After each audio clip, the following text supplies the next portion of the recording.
Well, that's that word persecution again, and that also has been stretched considerably. In our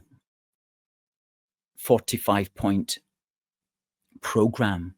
which is going to get published in our book, we point out that originally, if we go to the UN Refugee Convention, which is a different convention, if we go to that, what we find is that persecution was defined as a direct threat to life or freedom.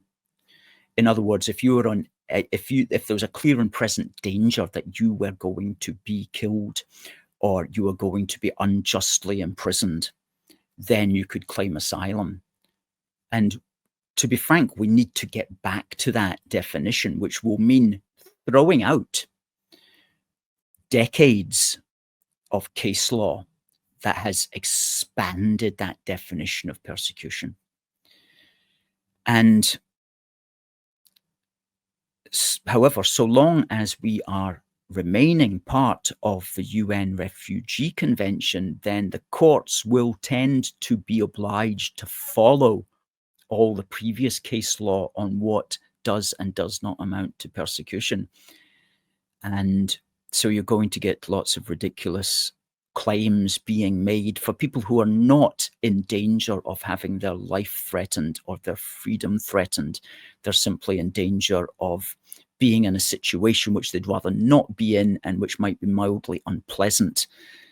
but is not going to be life ending. So we need to get back to that sort of thinking, really, unless we're just going to say that anybody who's living in a state of misfortune or in a war zone or something like that, that they're all entitled to asylum. That's just unworkable, because there will be hundreds of millions of people like that in the world every day forevermore, and they can't all come and live in Glasgow,